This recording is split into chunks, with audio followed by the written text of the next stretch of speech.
Goeiemôre geliefde gemeente en ook hartlik welkom aan alle besoekers wat vanmôre saam met ons is. Aan die kerkraad se kant af na die volgende afkondigings. Na die erediens sal daar geen katekisasie vir die laerskoolkinders wees nie.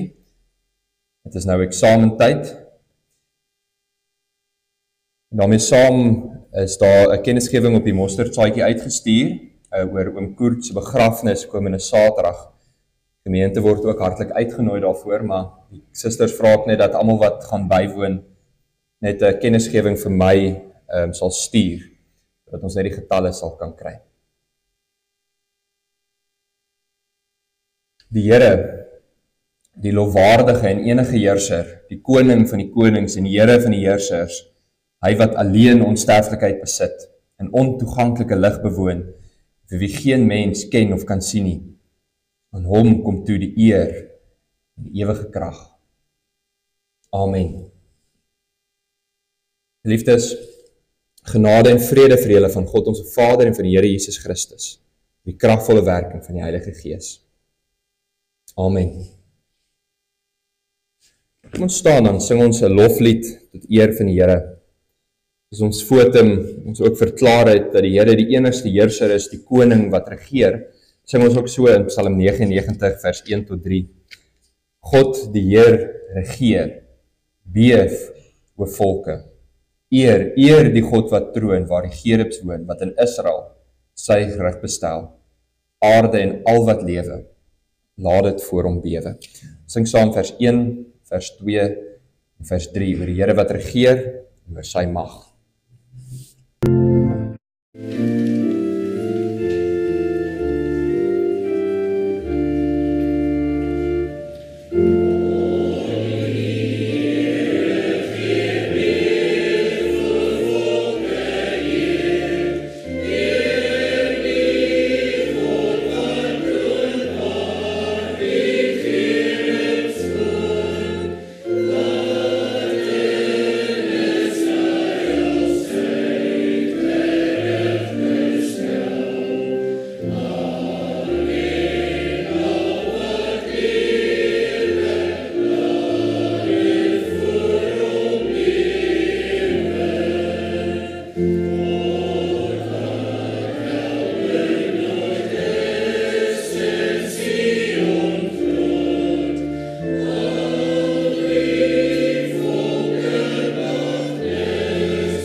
Ons bely saam ons geloof in die woorde van die geloofsbelijdenis van Sia. Ons glo in een God, die almagtige Vader, die skepper van hemel en aarde, van alle sigbare en onsigbare dinge. En in een, Here Jesus Christus, die eniggebore Seun van God, voor al die eeue uit die Vader gebore. Hy is God uit God, lig uit lig, ware God uit ware God, gebore, nie gemaak nie, een in wese met die Vader, deur wie alles tot stand gekom het. Hy het ter wille van ons, mense, in ons saligheid uit die hemel neergedaal en het deur die Heilige Gees uit die Maagd Maria vlees geword. Hy het mens geword. Onder Pontius Pilatus is hy vir ons gekruisig. Hy het gelei en is begrawe. Op die 3de dag het hy volgens die skrifte opgestaan. Hy het na die hemel opgevaar en hy sit aan die regterhand van die Vader. En hy sal met heerlikheid terugkom om die lewendes en die dooies te oordeel. Aan sy koningskap sal daar geen einde wees nie. Ons glo in die Heilige Gees wat Here is en lewend maak. Hy gaan van die Vader en die Seun uit en hy word saam met die Vader en die Seun aanbid en verheerlik. Hy deur die profete gespreek. Ons glo aan een heilige, algemene en apostoliese kerk. Ons bely een doop tot vergifnis van die sondes. Ons verwag die opstanding van die dooies en die lewe van die toekomstige bedeling. Amen. Ons luister vanmôre saam na die wet van die Here uit Deuteronomium hoofstuk 5. Ek lees vir ons vanaf vers 1. Moses het die hele volk bymekaar geroep en vir hulle gesê: Israeliete, luister na die voorskrifte en die bepalings wat ek vandag hier in julle teenwoordigheid aankondig. Julle moet dit leer, gehoorsaam en daarvolgens lewe. Die Here ons God het by Horeb 'n verbond met ons gesluit. Dit is nie ons voorvaders met wie hy hierdie verbond gesluit het nie, maar ons almal wat hier is en nou lewe. Ja, met julle persoonlik het die Here op die berg uit die vuur gepraat. Ek het destyds tussen die Here en julle gestaan, om die gebod van die Here aan julle deur te gee, want julle was bang vir die vuur, en julle het nie teen die berg uitgeklim nie. Die Here het gesê: Ek is die Here jou God, wat jou uit Egipte, uit die plek van slawerny bevry het.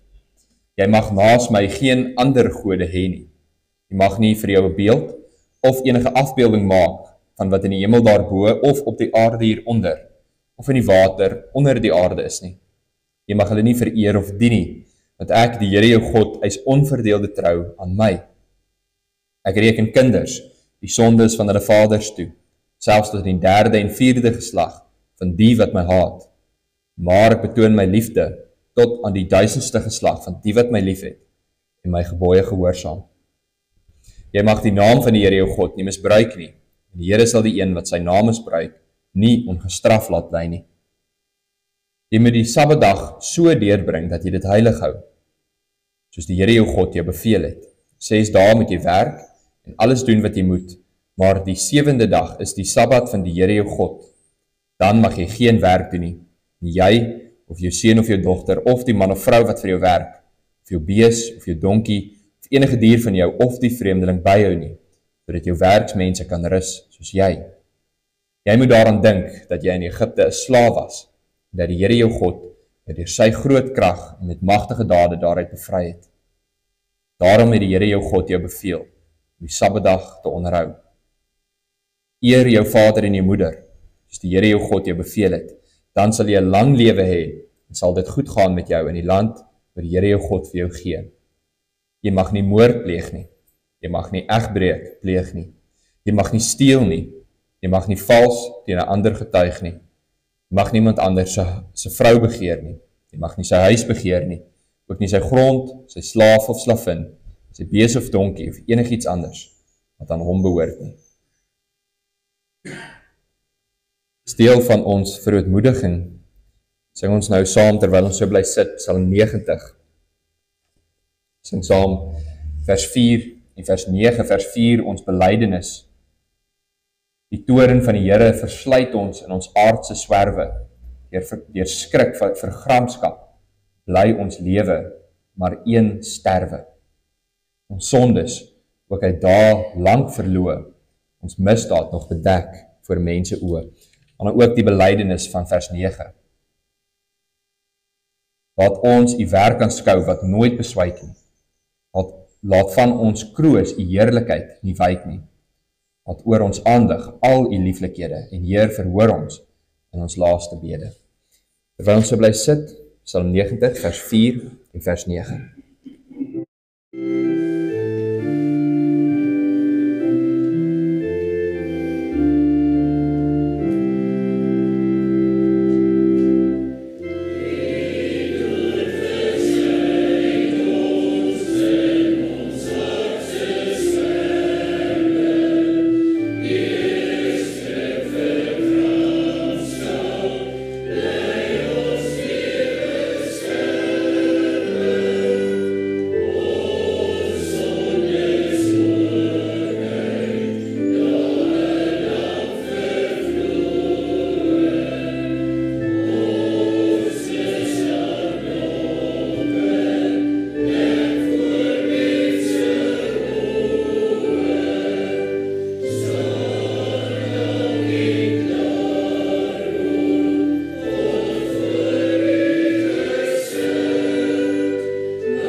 Kom ons bid saam.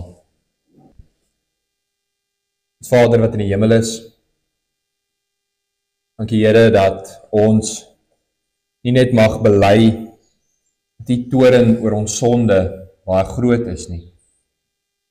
Dat u gramskap en die heiligheid ons eintlik sal verteer wanneer ons in die teenwoordigheid kom nie. Maar dit is 'n goeie belydenis om te maak, alhoewel ons verskrik staan daarvoor. Dit is 'n goeie belydenis om te maak, want ons weet dat u die regter van die wêreld regverdig oordeel. Daarom beteken dit ook dat ons sonde regverdig geoordeel sal word. En daarmee saam het ons ook hierdie heerlike belydenis, dat ons in Christus na u toe kom. Dat ons vanmôre nie hier is as sondaars, maar dat ons hier is as uitverkores. U kinders, dat die wat onder die bloed van die Seun skoon gewas is van al ons sondes. Dat ons hier staan geregtig voor die regter van die heelal. En daarom maak dit daardie belydenis van die heiligheid net soveel heerliker. Ons weet, Here, dat die boosheid, die sonde, die ongeregtigheid, die seer van hierdie wêreld en dit wat hierdie wêreld aan ons doen, dat dit geoordeel sal word op die regte tyd. En al is die effekte daarvan nog in ons lewe, wag ons op u, die regverdige regter, om op die regte tyd die uitspraak te lewer. Ons weet, Here, dat u in beheer is. Ons weet, Here, dat u vir ons goed is en ons bely dit ook. Ja, nie net goed is in ons verlossing in Christus nie, maar goed is in die alledaagse. Dat die genade waarlik elke dag ons lewe sigbaar is. Dankie vir al u ontelbare seëninge. Dankie vir die goedheid, en die guns en die genade in ons lewe. Ons vra dat u ons oë ook sal oopmaak en ons des te meer sal dankbaar maak vir wat ons het. Ons wil wel ook bid dat u vanmôre met ons as gemeente sal wees. Dat die van ons wat nie is nie, die van ons wat swaar kry, die van ons wat siek is, die van ons wat emosioneel en geestelik worstel en ly, die van ons wat seer gemaak is, deur die wêreld, maar ook deur die sonde in ons eie lewe,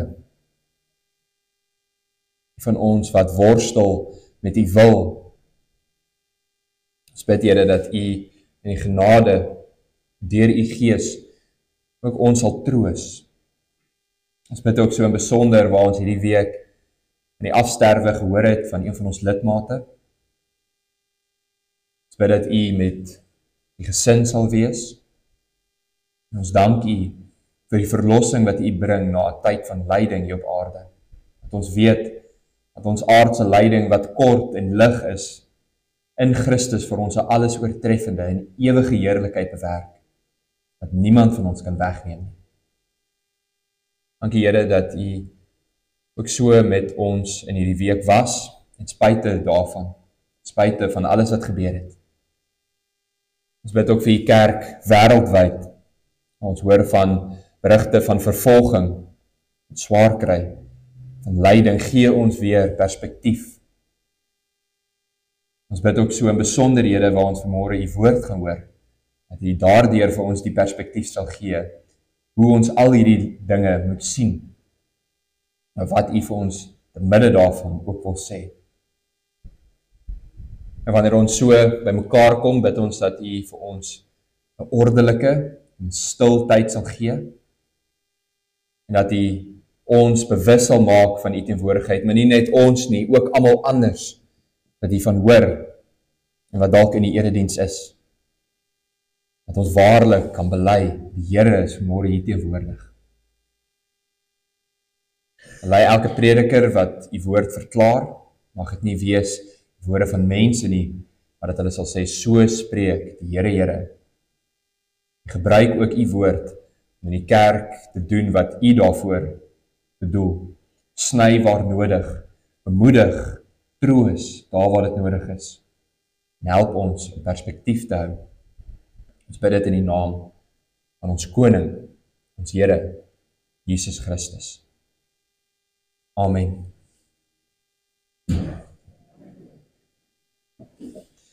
Geliefdes, voordat ons uit die woord van die Here lees, Kom ons sing saam van Psalm 2. Bekende Psalm, waar die digter vra, wat dring en dryf die wilde heidendom? Wat raas die volke in hulle opgewondenheid? Konings wat gereed staan, die wêreld groot is, wat raadslag vir die stryd, die almagtige God na sy kroon te steek. Kom ons staan dan, sing ons saam Psalm 2, vers 1 en vers 2.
Broers en susters, ons gaan vanmôre weer voort met ons reeks uit hoe om die Bybel te verstaan en te lees.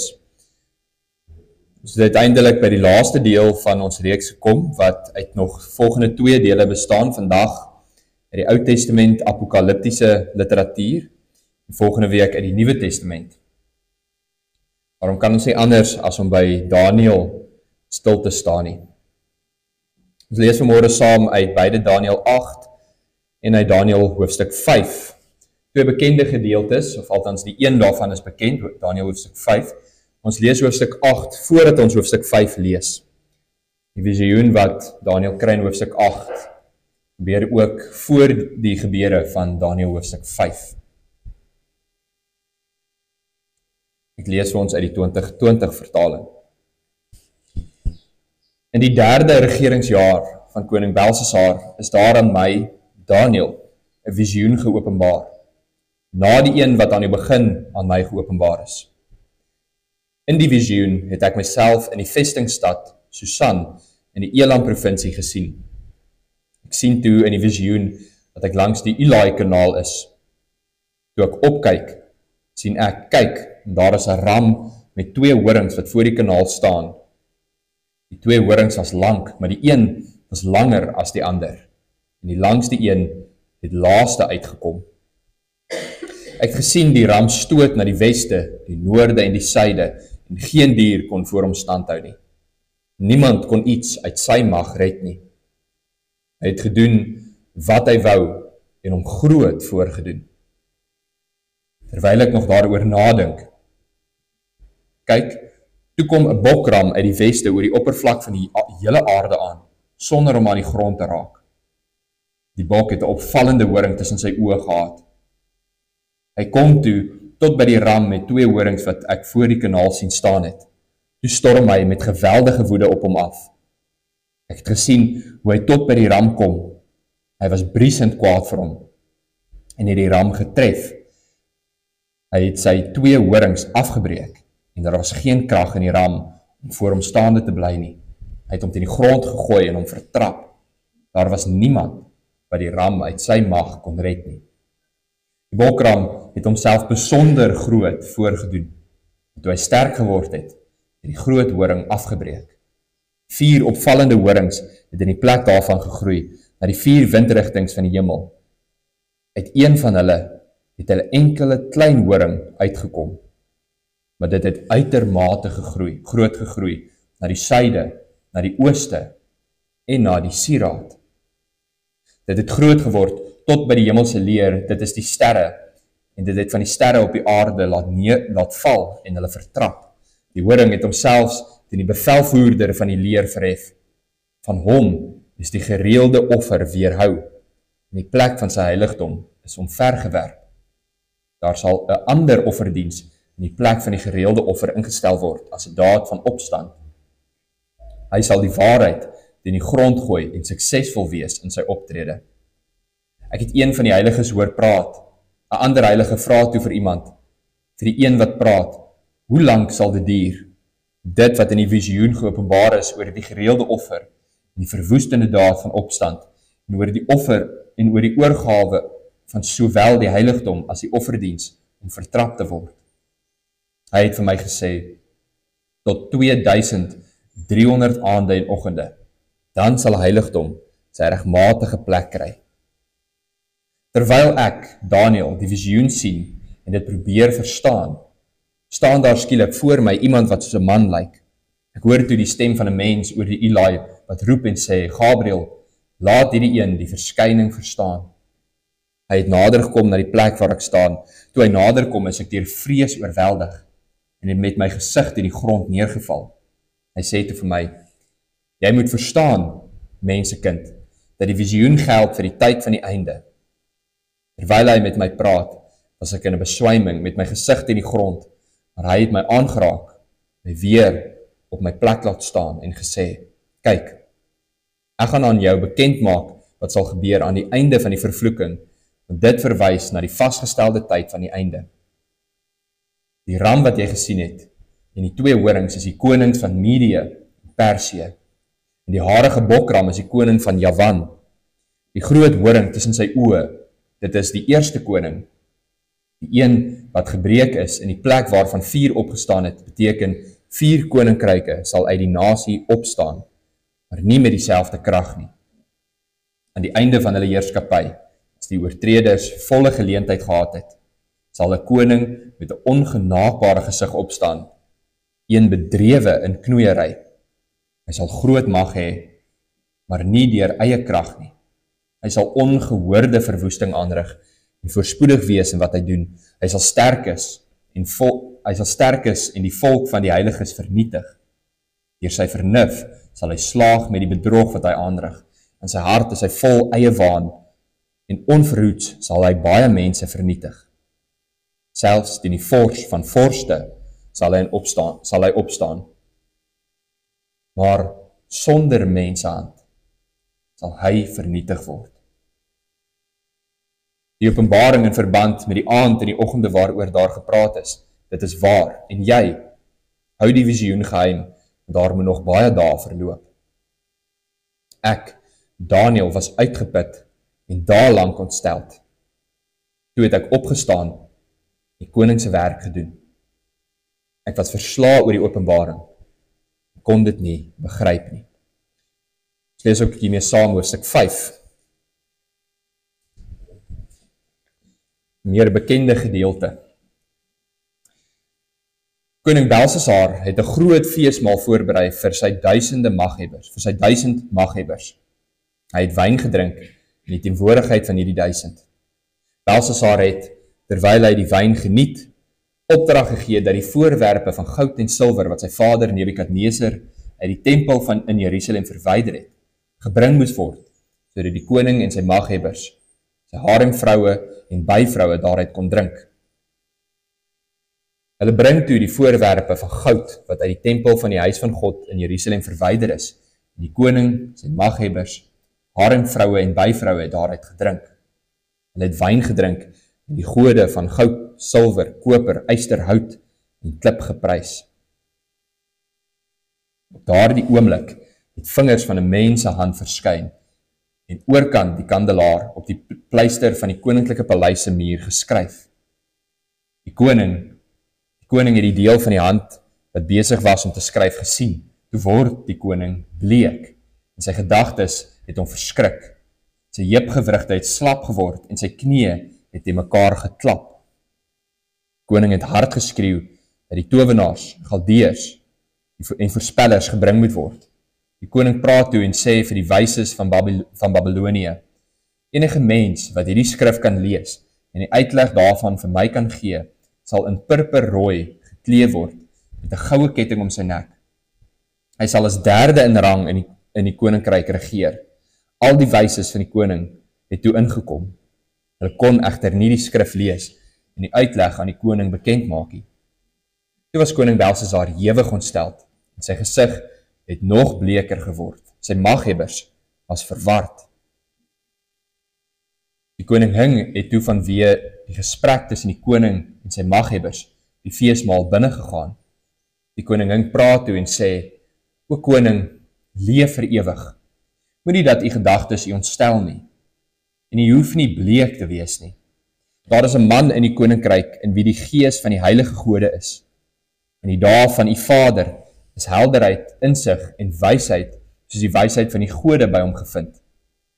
Koning Nebukadneser, u vader, het hom aangestel as hoof van die waarsêer priesters, towenaars, galdeërs en voorspellers. Ja, u vader, die koning, en wel omdat 'n buitengewone gees en verstand die insig om drome te verklaar, raaisels uit te lê en om probleme te ontrafel in hom gevind is, in Daniël, wie die koning die naam Belsasar gegee het.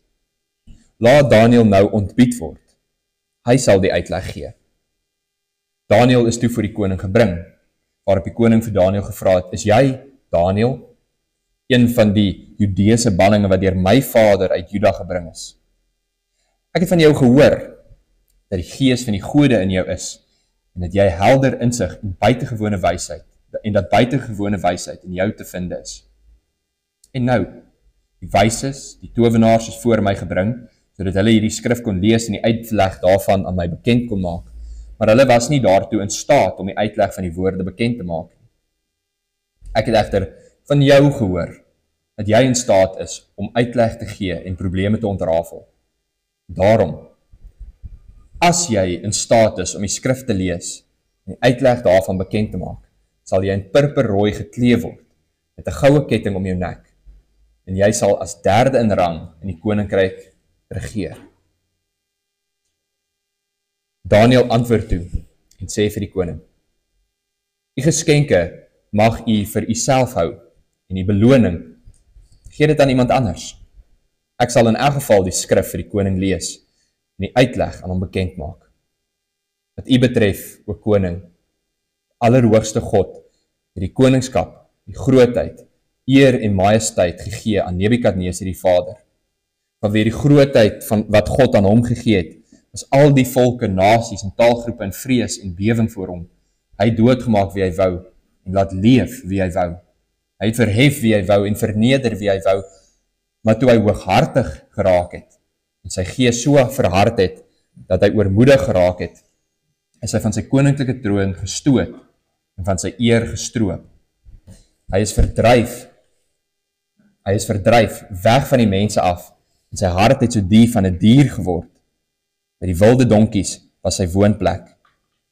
Hy is gras gevoer soos vir beeste en van die dou van die hemel het sy liggaam nat geword, totdat hy erken het dat die allerhoogste God mag het om oor menslike koninkryke en dat hy daaroor aanstel wie hy wil Maar u, sy seun Belsasar, het u hart nie verneder nie, alhoewel u dit alles geweet het.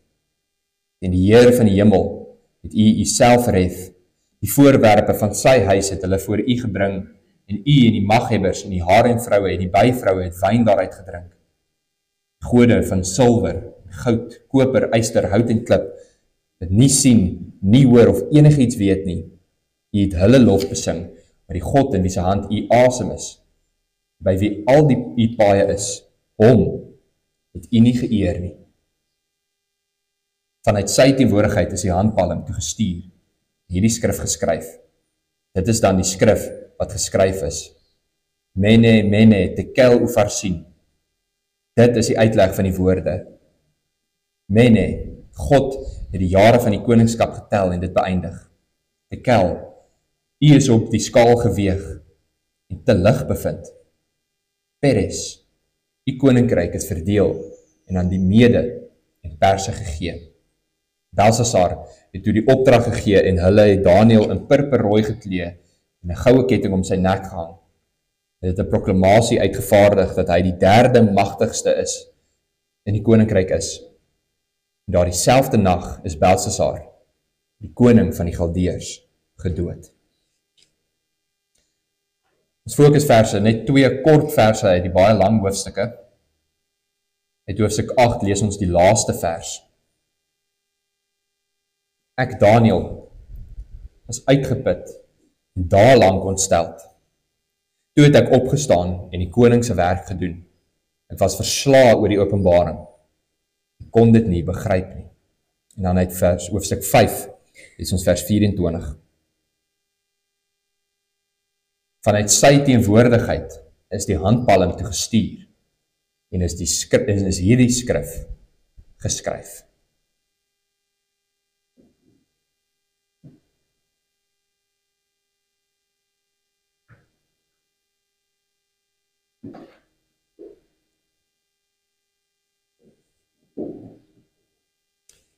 Geliefdes van ons Here Jesus, wanneer ons aan die boek van Daniël dink, dan is die eerste gedeelte vir ons eintlik baie bekend. Stories van geloofshelde, van uiterse geloofsvertroue in die Here, selfs te midde van vervolging. Storie van Daniël in die leeukuil, Sadrag, Mesach en Abednego in die vuuroond. Maar wanneer ons dink aan hierdie laaste gedeeltes, hoofstuk 7 tot 12, dan is daar waarskynlik bietjie meer vraagtekens. Vir die meeste gelowiges is dit daardie gedeelte in ons Bybel wat sulke silverskoon en wit blaadjies het. Ons lees al die ander hoofstukke, maar daai verse vat ons nie graag aan nie. Daarom bly die blaaie so skoon en wit. Dis vreemd, dis simbolies, dis onverstaanbaar vir ons dag en tyd. Maar ons is egter nie alleen nie. Daniël self sê 2 keer in hierdie hoofstuk, in hoofstuk 8, ek het probeer om dit te verstaan. Wat gaan aan met al die ramme, en diere en riviere en engele? Wat beteken dit alles? Wat probeer God vir ons hierdeur sê? Maar geliefdes, die mooi en die pragtige van die woord van die Here is, dat selfs al is die boek so moeilik, selfs al is dit vir ons onverstaanbaar en onverklaarbaar, kan ons juis hieruit vir ons in ons geloof iets put. Al wat ons moet doen, is om die moeite te doen om in Daniël se skoene te staan en bietjie te gaan oplees oor die geskiedenis. In die oomblik wanneer ons dit doen, sal hierdie hoofstukke nie meer so wit gevat wees nie, maar juis gaan ons daardeur lees. Juis dan sal ons daarna toe blaai in tye van swaar kry vir troos en bemoediging. Kom ons begin dus deur na die geskiedenis te kyk. Die eerste hoofstukke van Daniël is vir ons bekend oor Daniël en sy vriende se lyding in die aangesig van vervolging. Daar in 'n vreemde land waar hulle deur soveel gegaan het. Maar ons moet ook nie vergeet hoekom hulle daar is nie. Die Here het sy volk soontoe laat wegvoer, juis weens hulle sonde. Dit was die Here se straf oor sy volk.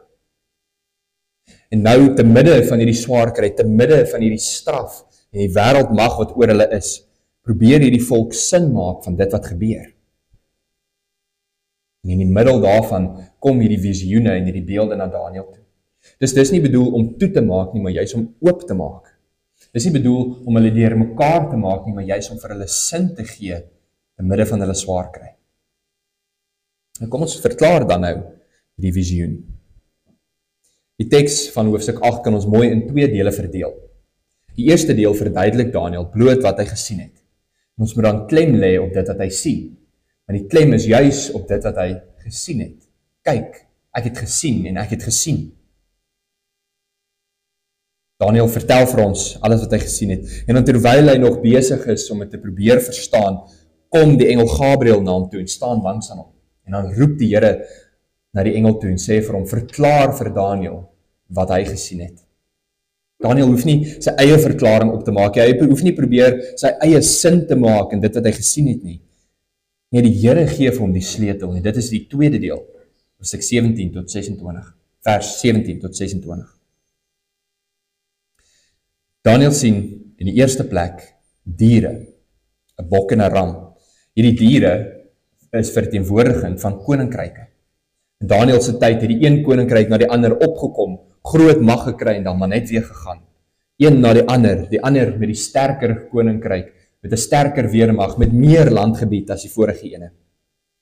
En op daardie oomblik was Daniël self 'n slagoffer van die Babiloniese koninkryk. En nou wys die Here vir hom dat alles gaan verander. In die tweede plek sien hy die diere se horings. Hierdie horings is die leiers of die konings van daardie koninkryke. En so word die visioen dan verklaar. Daniël sê, hy het 'n ram gesien, wat staan vir die Medo-Persiese ryk, die ryk wat na Babilonië sou kom, wat die volgende wêreldmag in hierdie reeks van magte sou wees. Die ram het 2 horings gehad, een vir die Mede en een vir Persië. Die een van die Persiese ryk was groter as die Mediese ryk. En hierdie ram stoot reg oor die wêreld, na oos, wes, noord en suid. Dit is asof niemand hom kan keer nie. Skielik verskyn 'n bok, 'n volgende koninkryk. En hulle het 'n groter koning, een enkele horing wat verwys na Alexander die Grote. Die koninkryk het so vinnig uitgebrei dat Daniël in hierdie visioen sien dat die bok oor die aarde sweef, dat hy nie eers in die vloer raak nie. Die geskiedenis vertel vir ons hoe hierdie Griekse, hierdie Macedoniese koninkryk die grootste koninkryk in die wêreld was. Wanneer Alexander die Grote, selfs nog voor hy 30 was, het hy byna die hele bekende wêreld oorgeneem. Dan skielik breek hierdie horing af. Alexander sterf op 'n jong ouderdom en sy koninkryk word tussen 4 van sy generale verdeel. In die beeld word dan voorgestel van die horing wat afgebreek word en 'n nuwe een wat groei, 4 uit daardie horing. En alhoewel die geskiedenisboeke die meeste op hierdie vorige gedeeltes fokus, op Alexander die Grote, op die Mediese en die Persiese ryk, is dit in God se visioen eintlik 'n klein deeltjie. Dis koninkryke wat vir God maar net kom en gaan. Die fokus val dan spesifiek op hierdie een horing van vers 9. Hierdie horing wat eers al te klein begin het, en dan groei, noord, suid, tot in die sieraad, dit is Israel. Die Here fokus nie op hierdie ander koninkryke nie, maar hy fokus op daardie een regeerder, daardie een wat die volk van die Here in swaar kry laat beland het. Vandag kan ons met sekerheid sê dat hierdie horing verwys na Antiochus, die 4de. Hy het die koning geword oor die deel van die Griekse ryk wat oor Israel was. En onder hom het Israel baie vervolging gehad. En hy was presies soos die beeld hom beskryf het. 'n harde man, slinks en vol bedrog. En juis onder hom het Israel swaar gekry. Hy het byvoorbeeld verbied dat ouers hulle kinders in Israel mag besny. Hy het gesê dat die volk nie meer mag offer nie. Vers 12 sê dit dat hy die waarheid teen die grond gegooi het, wat waarskynlik verwys na daardie tyd toe hy al die boekrolle van die wet bymekaar gemaak het en dit laat brand het. Elkeen wat 'n boekrol gehad het, het hy laat doodmaak. En die ergste, hy het 'n afgodsbeeld van Zeus in die allerheiligste van die tempel geplaas, bo die troon van God. Hy het selfs varkvleis daar geoffer. Hy het homself die bynaam gegee, Epiphanes, wat beteken, ek is die verskyning van God. En dan, aan die heel einde van die beeld, eindig het met hierdie verklaring. Hierdie dinge gaan gebeur, maar daar sal 'n einde wees. Sonder menshand sal Antiochus ook maar soos al die ander konings tot 'n val kom. Geliefdes, op daardie dag het die Here vir Daniël hierdie visioen gegee oor wat in die toekoms sou plaasvind. Maar vandag staan dit vir ons in die verlede. Nou, ons kan daarop terugkyk, maar dit moenie net vir ons 'n geskiedenisles wees nie, want die Here wou juis vir hom daardeur iets leer. Eerstens, God se volk, ook ons, is in 'n gebroke wêreld vol mense wat een na die ander probeer mag gryp, probeer hulle self bo die ander verhef. En dikwels, ja, soveel kere word ons as God se volk meegesleep in hierdie magspel van mense. Ja, ons ly, ons kry swaar, ons word meegevoer in die konflik en die vrees en die vernietiging. En nogtans is dit soveel meer as 'n aardse stryd van mense teen vlees en bloed. Want hierdie heersers, sommige van hulle groei tot in die hemel en daag die Here self uit wanneer hy teen sy volk in opstand kom. En dit bring ons by die tweede fokus uit. Dat ten spyte van al die chaos en vernietiging, bly God in beheer. Hy is die een wat die toekoms vir Daniël laat voorspel het. Hy is die een wat reeds voor al hierdie dinge gebeur het, dit verklaar het. Al kom dit voor asof hy die beheer verloor het. Die toekoms gaan die Here nie verbaas nie. Hy beheer dit. Hy staan bo-oor, nee, ook agter alles. Hy is soewerein in beheer. Hy tel, weeg en bepaal. En dit bring ons by die derde fokus. God se volk sal dalk meegesleep word in al hierdie swaar kry en magspel van die volke. Maar daar sal 'n einde wees aan God se volk se lyding.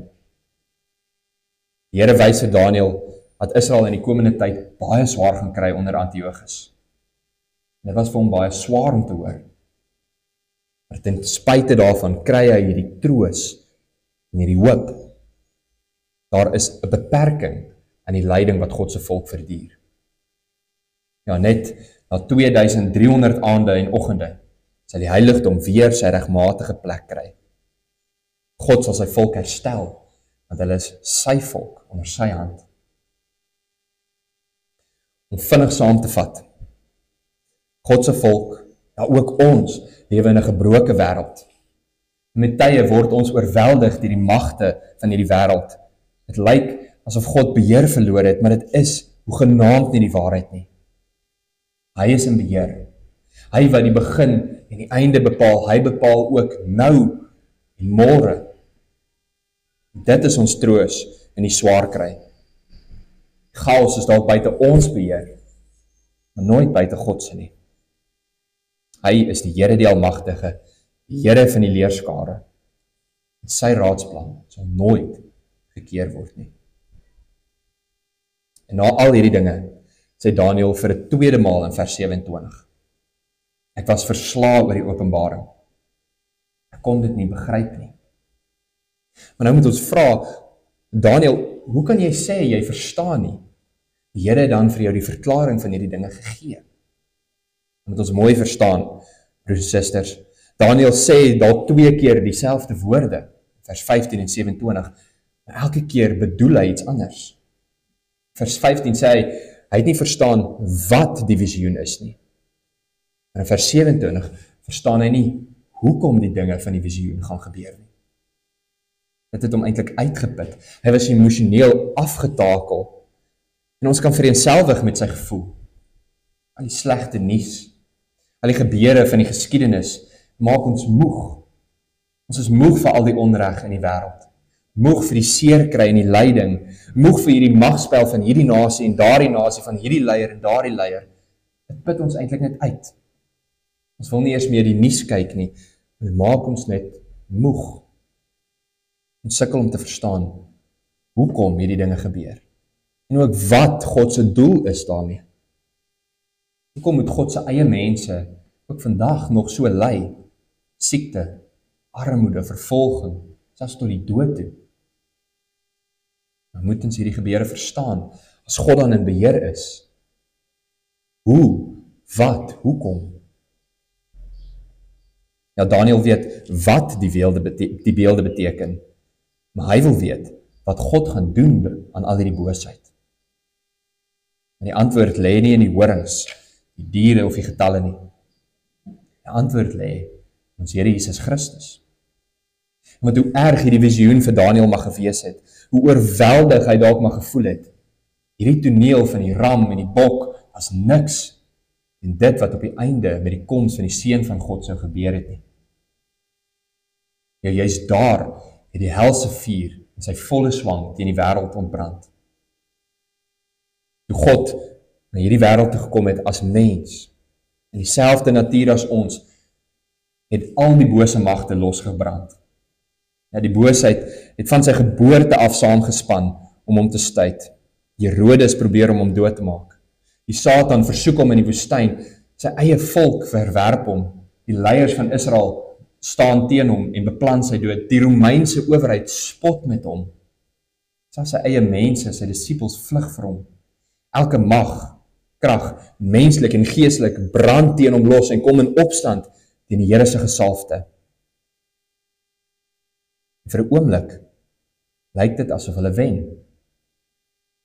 Die Seun van God hang aan 'n kruis, bespot, verneder, vertrap. Die aarde bewe, die hemel swyg en die son hou op skyn. Hy is daar in die donkerste van die wêreldgeskiedenis. Hy is in daardie oomblik wanneer dit lyk asof alle mag verlore is. Hy is dan, is God steeds in beheer, volkome in beheer. Dat die bose magte skree, kruisig hom, kruisig hom. Hulle gebruik die sonde se grootste wapen, die dood, om Christus te keer. En juist daardeur kom sy oorwinning. Die lam van God word geslag, bewerk vir ons 'n troos en verlossing. En wat lyk soos 'n nederlaag, is juis die triomf van God. En 3 dae later breek die lig deur. Die Seun oorwin die dood. Die Vader wek hom op deur sy Gees en verhef hom tot in die regterhand van die troon van God. Hy tot vandag toe sit en regeer. Die Here is oorwinnaar. Die lam regeer en die teenstanders verloor al hulle krag.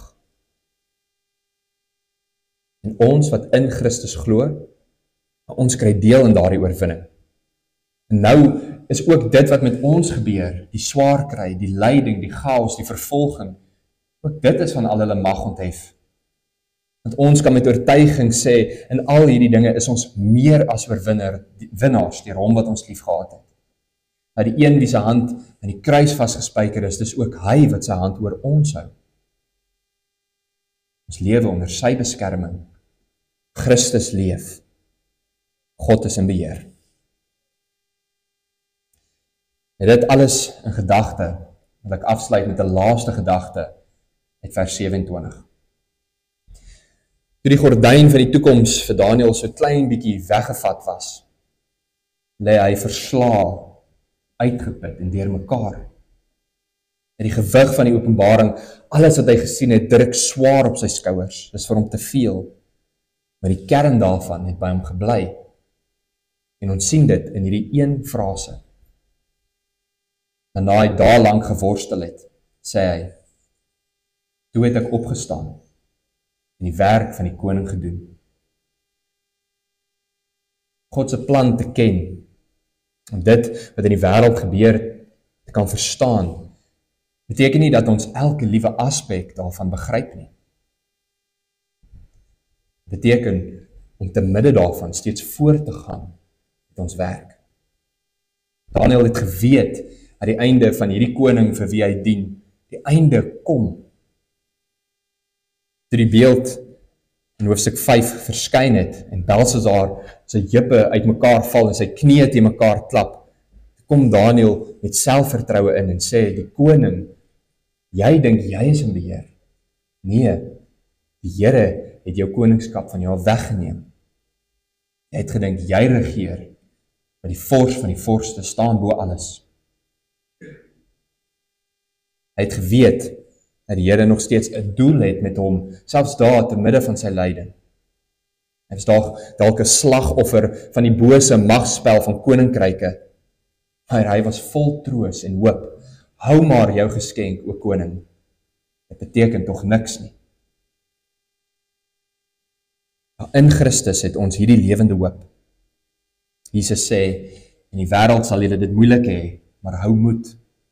Ek het die wêreld reeds oorwin. Alles is onder God se beheer. En ons word deur sy hand bewaar. En daarmee saam het ons hierdie waarheid onthou, 'n waarheid wat gelowiges deur al die jare van vervolging, waarheid wat vandag vir Christene in hulle vervolging gehoor kan word. God sal 'n einde bring aan ons aardse stryd, al kom dit deur die dood heen. Ons hoef nie te probeer om die einde te bepaal, ons hoef nie te probeer om die dae en die ure te tel nie. En ons kan ook nie net terugsit en pessimisties sê, die Here sal alles doen nie, ons moet nou maar net wag nie. En ons moet opstaan en ons taak aan die koning van die wêreld verrig. Amen. Kom ons bid saam.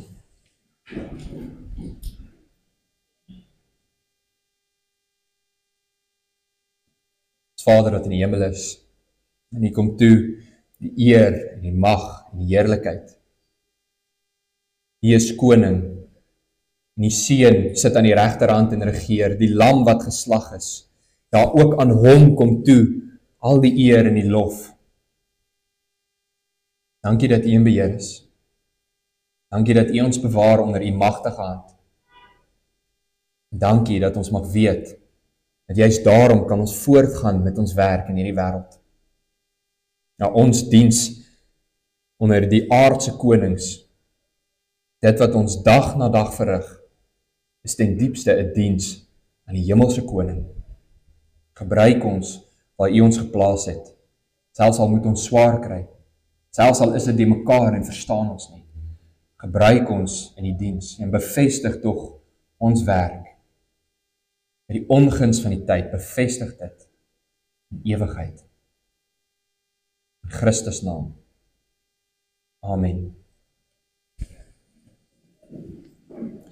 Geliefdes, ek gee nou geleentheid vir die opname van die kollekte en daarna sing ons saam. Geliefdes, alhoewel ons laas Sondag staan het by gedagtes uit die reformatie, sing ons nou ten slotte lied 476. Dit is 'n vertaling en eintlik 'n beruiming van dit wat Luther geskryf het. Vaste burg is ons God. Soos Daniel het hy ook geweet wat dit beteken om deur die magte van hierdie wêreld, deur die heersers en die konings onderdruk te word.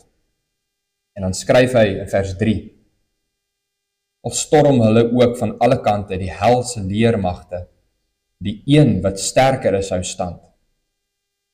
Die sterk ons swakke kragte, al veg hy met sy lus, die vors van duisternis, ons vrees geen dood of hel. Sy vonnis is gevel, ons is sy val te wagte. Ons staan dan, sing ons saam lied 476 vers 1 tot vers 4 en daarna ontvang ons die seën van die Here.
Geliefdes, ontvang die seën van die Here. Die Here sal jou seën en jou behoed. Die Here sal sy aangesig oor jou laat skyn en jou genadig wees. Die Here sal sy aangesig oor jou verhef en aan jou sy vrede gee. Amen.